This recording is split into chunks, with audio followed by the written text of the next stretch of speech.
মায়ের গর্ভে প্রাণের রহস্য ও ভ্রূণতত্ত্ব, এমব্রায়োলজি। আসসালামু আলাইকুম এবং শুভকামনা আমার সকল দর্শক ও শ্রোতাদের প্রতি। আপনি যে বিশ্বাসের বা যে মতবাদেরই মানুষ হন না কেন, একজন চিকিৎসক হিসাবে প্রতিদিন আমাকে অসংখ্য মানুষের চিকিৎসা করতে হয়। তবে চিকিৎসা বিজ্ঞানের শিক্ষার্থী হওয়ার পর থেকে একটি প্রশ্ন আমাকে সব সময় ভাবাতো, যে আমরা মানুষরা ঠিক কোথা থেকে আসলাম, কিভাবে একক একটি কোষ থেকে শত কোটি কোষের এই জটিল মানব দেহের সৃষ্টি হলো।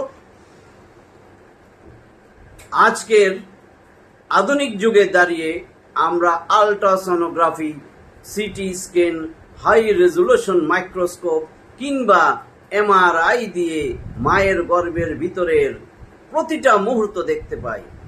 কিন্তু চিন্তা করে দেখুন তো, আজ থেকে প্রায় 1400 বছর আগে, যখন কোনো অণুবীক্ষণ যন্ত্রই ছিল না কোনো আল্ট্রাসোনোগ্রাফির ধারণা, তখন মরুভূমির বুকে বসে একজন প্রাতিষ্ঠানিক শিক্ষা নাই এমন একজন মানুষ, বলুন তো কিভাবে গর্ভস্থ সন্তানের বিকাশের এমন এক নিখুঁত ধাপ ব্যাখ্যা করলেন, যা আজকের আধুনিক মেডিকেল সায়েন্স কেবল 20 শতকে এসে নিশ্চিত করল। আজকে কোনো আবেগ বা অন্ধবিশ্বাস থেকে আমি কথা বলবো না। একজন চিকিৎসক হিসাবে আজ আমরা কথা বলবো কঠোর বৈজ্ঞানিক তথ্য ও যুক্তির উপর দাঁড়িয়ে। চলুন বৈজ্ঞানিক দৃষ্টিভঙ্গি থেকে অনুসন্ধান করি মায়ের গর্ভে প্রাণের প্রথম স্পন্দন ও কুরআনের অলৌকিক ভ্রূণতত্ত্ব। তাহলে প্রথম ধাপ যা নিয়ে কথা বলবো সেটা হচ্ছে নুতফা বা বিন্দু। মেডিকেল সায়েন্সে আমরা গর্ভধারণের প্রথম ধাপকে বলি ফার্টিলাইজেশন।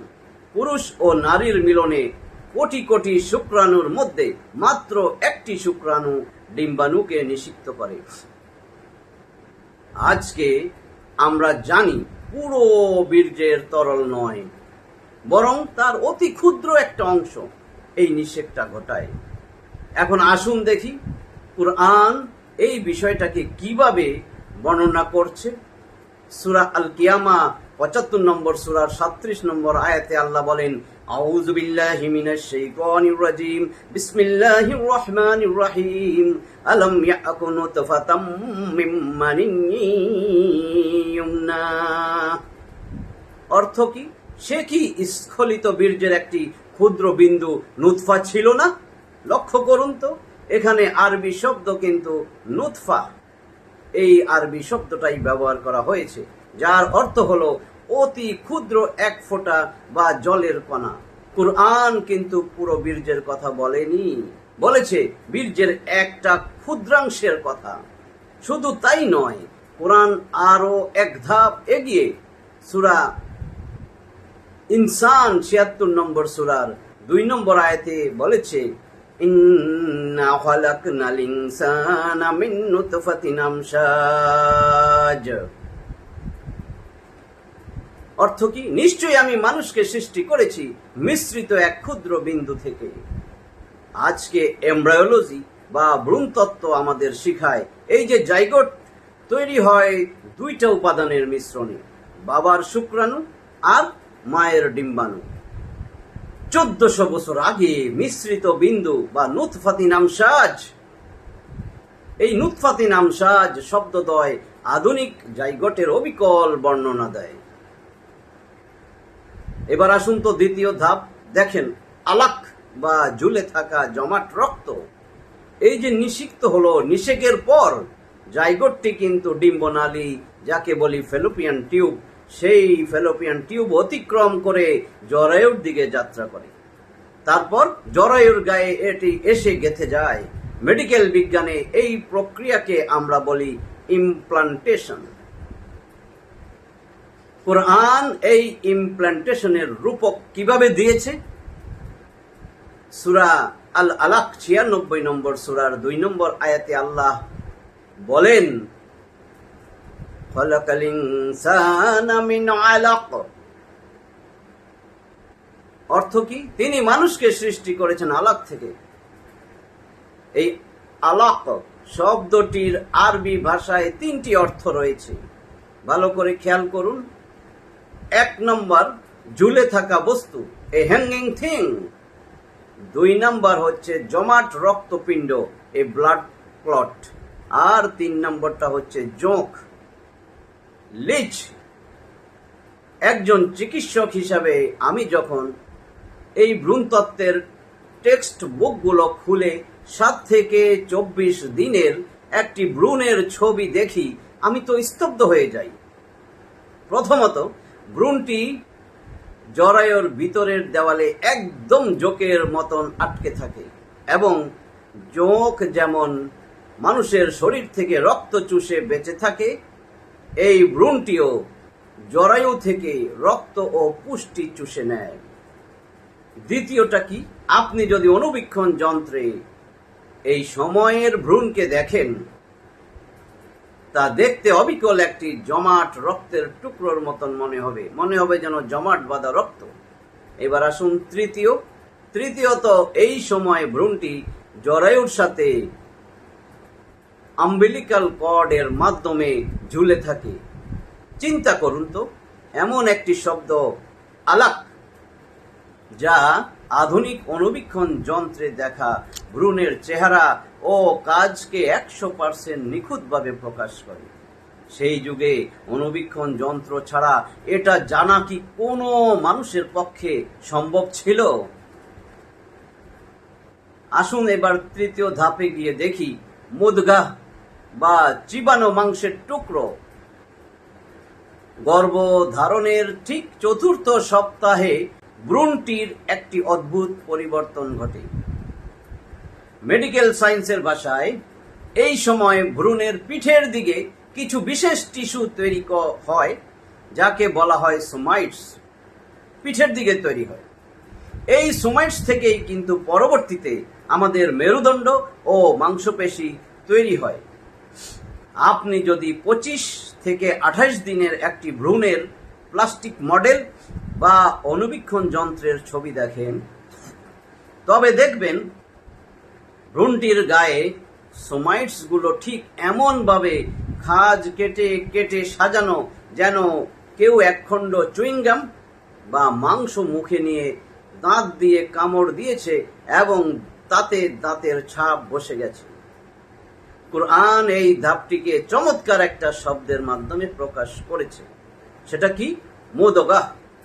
মুদগাহ শব্দের অর্থ হলো এমন একটা বস্তু বা মাংসের টুকরো যা দাঁত দিয়ে চিবানো হয়েছে। পৃথিবীর অন্যতম সেরা প্রখ্যাত কানাডিয়ান ভ্রূণ বিজ্ঞানী, টরন্টো ইউনিভার্সিটির অধ্যাপক প্রফেসর ডক্টর কিথ মুর যখন এই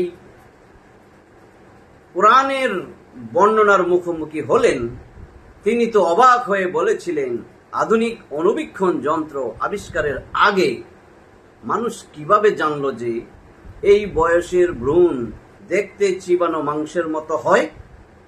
এটি তো মানবরচিত কোনো বই হতেই পারে না। চিন্তা করুন। আসুন 4র্থ ধাপ দেখি তো, হাড্ডি ও মাংসপেশি গঠন। ভ্রূণতত্ত্বের একটি বড় বিতর্কের অবসান ঘটিয়েছে আধুনিক বিজ্ঞান। বহু বছর ধরে ধারণা করা হতো হাড় এবং মাংসপেশি একসাথে তৈরি হয়। বহু বছর এই ধারণাই করত, কিন্তু সাম্প্রতিক গবেষণা নিশ্চিত করেছে যে আগে কার্টিলেজ বা তরুণাস্থি থেকে হাড়ের কাঠামো গঠিত হয়, আর তার কিছুদিন পর পেশি বা মাসলগুলো এসে হাড়কে ঢেকে ফেলে। সূরা আল মুমিনুন 23 নম্বর সূরার 14 নম্বর আয়াতটি শুনুন, যেখানে এই পুরো ধারাবাহিকতাটি একসাথে বলা হয়েছে। আল্লাহ বলেন, সুম্মা খালাকনান নুতফাতা আলাকাতান ফাখালাকনাল মুদগাতা ফাখালাকনাল আলাকাতা মুদগাতান ফাখালাকনাল মুদগাতা ইযামা ফাকাসাউনাল ইযামা লাহমা। অর্থ কি? অতঃপর আমি সেই নুতফাকে আলাকে পরিণত করি, তারপর আলাককে রূপ দেই মুদগাতে, অতঃপর মুদগাতে পরিণত করি, অস্থি পঞ্জরে, হাড়ে, তারপর সেই অস্থি পঞ্জর বা হাড়কে ঢেকে দেই মাংসপেশি দিয়ে। খেয়াল করেছেন আয়াতটি? দেখুন, আধুনিক মেডিকেল সায়েন্সের সাথে কোরআনের সিকোয়েন্স বা ক্রমের নিখুঁত মিল। নুতফা 1 নম্বর, যা অর্থ জাইগট। 2 নম্বর আলাক, ইমপ্লান্টেশন বা জোকের মতন ঝুলে থাকা। 3 নম্বর বলেছি মুদগাহ, সোমাইটস বা চিবানো মাংসের মতো দৃশ্য। 4 নম্বর হচ্ছে ইজম, হাড়ের গঠন। আর 5 নম্বর লাহাম, হাড়ের ওপর মাংসপেশির আচ্ছাদন। প্রিয় দর্শক ও আমার শ্রোতা ভাই ও বোনেরা, একটু ব্রেন খাটান, চিন্তা করুন। আমার প্রশ্ন কোনো অন্ধবিশ্বাসের উদ্দেশ্যে নয়। আমার প্রশ্ন হচ্ছে একজন বিজ্ঞান মনস্ক অনুসন্ধানী মানুষের কাছে। 7ম শতাব্দীর কথা চিন্তা করুন। 7ম শতাব্দীতে কোনো অনুবীক্ষণ যন্ত্র কিন্তু ছিল না, কোনো ইমেজিং টেকনোলজি ছিল না, কোনো আল্ট্রাসোনোগ্রাফি ছিল না, আরে বিজ্ঞানের বই তো ছিল না। তাহলে মরুভূমির একজন মানুষ, যিনি প্রাতিষ্ঠানিক শিক্ষায় শিক্ষিত ছিলেন না, তিনি কিভাবে মায়ের গর্ভের এমন একটা অতি সূক্ষ্ম বৈজ্ঞানিক ধাপ এত নিখুঁতভাবে একের পর এক বর্ণনা করলেন? এটা কি কেবলই কোনো কাকতালীয় বিষয় হতে পারে, নাকি এর পিছনে রয়েছেন একজন সর্বজ্ঞানী সৃষ্টিকর্তা, যিনি মানব দেহের আসল কারিগর? বিজ্ঞান কখনো ধর্মের বিরোধী নয়, বরং প্রকৃত বিজ্ঞান আমাদের সেই পরম সত্যের দিকেই নির্দেশ করে, যা কোরআন শত শত বছর আগে আমাদের জানিয়ে দিয়েছে। চিকিৎসকের চোখ দিয়ে কোরআনকে নতুন করে চেনার এই যাত্রায় আজ আমরা মাতৃগর্ভে জ্বরের মধ্যে শিশুর ক্রমবিকাশ, ভ্রূণ এমব্রায়োলজিটা দেখলাম।